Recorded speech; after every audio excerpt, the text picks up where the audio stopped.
Hi, guys. This is Matt Heinz, president of Heinz Marketing, and I'm really excited to be here joining the Demand Gen Summit from Chat Funnels. Really appreciate the opportunity, and thanks very much for allowing me to join. What I wanted to talk about today, I've been talking for years actually, but especially this year, about the need to create a predictable pipeline. And it's a little ironic to talk about that right now because this has not exactly been a predictable year. I feel like we're in just this continuous cycle where Billy Mays keeps showing up in a late night TV ad and saying, "But wait, there's more," because this has just been just a ridiculous year. But most of us still in businesses that continue to operate. We expect to continue to operate this year. We expect to continue to grow next year.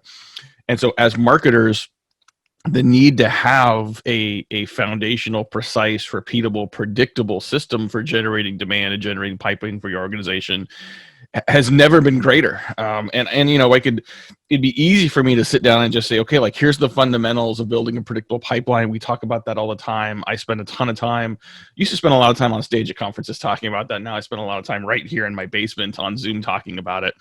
And we can get to that at some point. But in this short period of time, in this moment, I thought it was worthwhile to take a step back and talk about what I think it's going to require to create predictable pipeline in 2021. We are doing this event here now, middle, late September. We're getting close to the fourth quarter of 2020. A lot of companies are thinking about what 2021 is going to look like. What are my resources going to be? What are my objectives going to be? What are the headwinds that are going to face us in this new year that are going to be different from what we saw this year? Lots of unpredictability coming up to us as well. And so I think there are 5 areas that I would recommend everyone put a focus to really make your planning effort for the new year, your planning effort for Q4. I mean, hell, this can help you starting tomorrow. But as you think about what the new year is going to look like for you, and you prepare for headwinds, as you prepare for resilience and focus and success, these are the 5 things that I think I'd recommend you start to look at. Number 1 is just clarity. And I realize that maybe feel counterintuitive to talk about in a time when we don't have a lot of clarity, but to understand what are my objectives, to just really be clear in the organization, not just how many leads can I generate or what's my marketing number going to be. What is the sales goal going to be for the organization? What revenue number are we trying to hit? Take a step back and say, what are the business goals? You know, are you on a path towards an exit strategy somewhere? And what would prepare the company for that? If you've had a down year, and look, many companies have, is next year a rebound year? Is next year a foundational year? Like, what does the number look like? And it's probably not something you as a marketing leader can come up with on your own. You're going to have to partner with sales to come up with that number. You're going to have to partner with your CFO to come up with that number together as well. But clarity on what you control, clarity on what you can define, clarity on what the number will be, at least to start, so that you've got something you can use as the foundation, something you can use as a rock to build from, I think is story number 1. So the first on my list is clarity.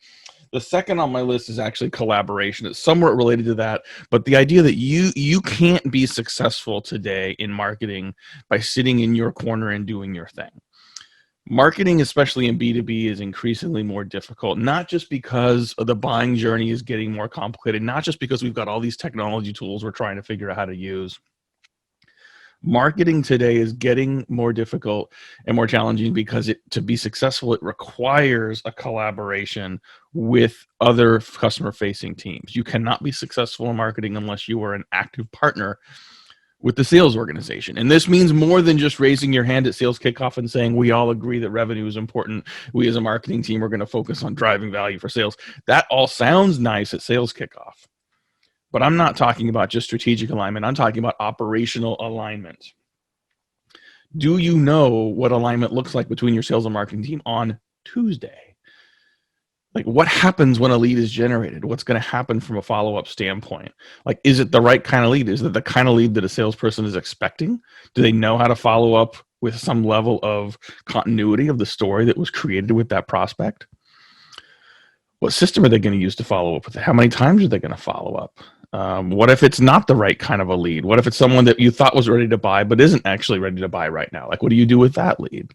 So understanding and having a really tight level of collaboration between sales and marketing is key. Part of that is also knowing that some of those leads are going to suck. Some of the follow-up's going to stink. You aren't always going to have all optimum circumstances. Not everything is going to work the way you want. And so part of this is having a real playbook for how collaboration is going to happen on a day-to-day basis. Part of this also is to have a culture of respect and empathy between sales and marketing. You can't underestimate this idea of creating a culture that allows for failure, a culture that respects both sides, a culture that assumes that everyone's working with the best of intentions to truly create collaboration and to be able to sort of make improvements as you stumble.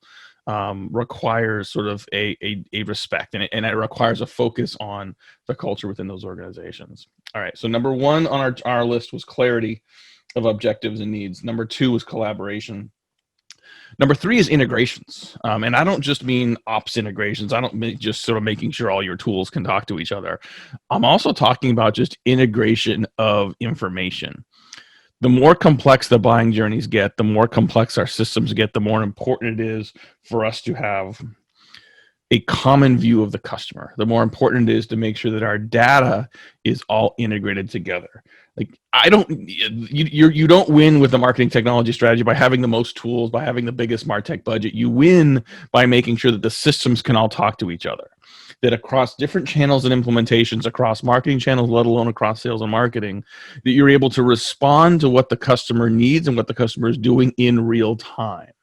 If something happens in a marketing campaign, if the prospect engages in a marketing campaign and that is not reflected in CRM, and if a sales rep or if a customer service rep has a conversation with a rep and is blind to that activity, they look dumb because the customer obviously knows what they have done themselves. Now, they may not remember every step, but for you to be able to have a full picture, it will increase the precision and success of what you offer to that prospect as a next step. Some of that will happen in an automated way through your systems.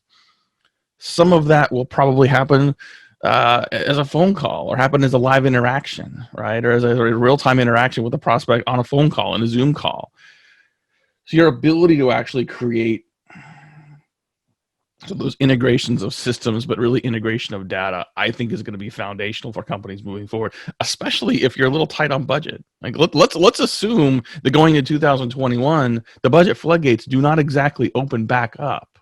Let's assume that you might actually still have a tighter budget. The tighter your budget, the more you're going to have to leverage the resources and systems that you already have. And so making better use of your system starts with having a more consistent integrated view of your data. That's number three. Number four is agility. We talk about this all the time, but like I don't think we're always very good at it. Sometimes we treat agility as something that just means to come up with new ideas and execute that as quickly as we can, but keep doing the stuff you've been doing. The hardest part of agility is being willing to give up on things that hadn't been working. Strategy really is about choosing. Strategy is about identifying different options and opportunities and figuring out which of those you actually want to pursue. So key to having an agile mindset in marketing is not to just sort of fling things against the wall and figure out what's going to work. Like agile strategy is an oxymoron. I think if you're going to have an objective, if you start with the numbers we talked about at the beginning of this video, if we then build a strategy around that, the strategy should be something that has some level of staying power. Now, how you execute on that strategy may change over time. You may decide certain channels don't work, some messages don't work, certain offers don't work, the way sales follow-ups need to change. You need to be agile in how you approach that. If you look at the market today and you look at some of the messages that are still coming at us in September, there's still a lot of companies that are still using language that we first heard in April. And I think it's evidence that some companies have a planning cycle for messages and marketing campaigns right now that are built for better times, that are built for stable market conditions. If you aren't able to turn and create a campaign and adjust your messaging in real time right now, you run the risk of looking like you are behind and not listening to where customers are right now. So a discipline of agility, I think, is going to, for many of you watching this say, yeah, duh, we've done that for a while.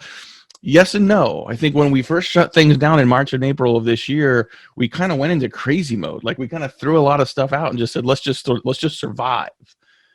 And I still see that. I still see evidence of that. A lot of marketing teams that are just sort of in like, let's just survive this year and are agile to the point of chaos. You need to have a foundational strategy. You need to understand what you are trying to achieve and have a point of view of how you are going to achieve that in your market with your customers, with your customer-facing counterparts across sales and account management and customer success. Agility relates to tactics. Be willing to move more quickly, be willing to change quickly, be willing to make changes quickly to your tactics and campaigns and programs, not necessarily your strategy. And the fifth piece I would say that I want to include here today is around storytelling. And there's a few different ways of thinking about storytelling. First, I think, just going back to what we've already talked about so far here, your ability to create clarity in objectives, clarity in intention, clarity in focus is about storytelling. Storytelling impacts your scorecard. What are you putting on your marketing scorecard to tell the organization what you're focused on? When you go and report to your CFO, to your CEO, to your board, does that report have open rates and click rates on it? Like, those may be reasonable measures to make marketing better, but is that what you want to communicate to the board that you're focused on? What you put in your dashboard tells a story. What you prioritize in your updates to the organization, whether it's metrics or words, it tells a story. It's not just saying that we're doing all these campaigns and just working super hard. It also says we're doing too many things and may not be very focused.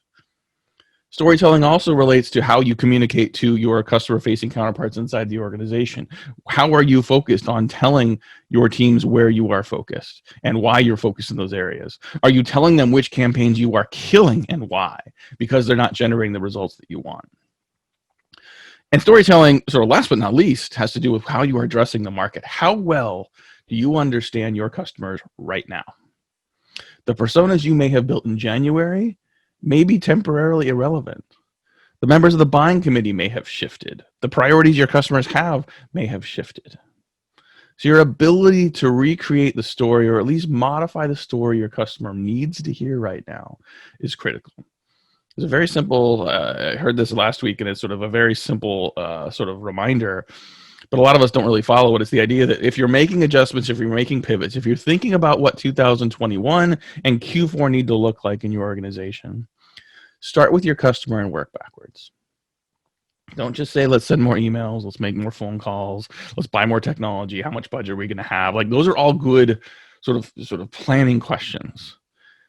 The answer to almost all of your questions in sales and marketing can be answered by, what does our customer think about that? What is our customer looking for? What does our prospect need? How has that changed? So your ability to understand your customer needs will improve your ability to tell stories back to that customer about how you can help them, back to that customer in terms of insights that can help them think differently about their business. Remember, they're freaking out about 2021 as well. They're trying to figure out how to finish this calendar year strong and have a good Q4.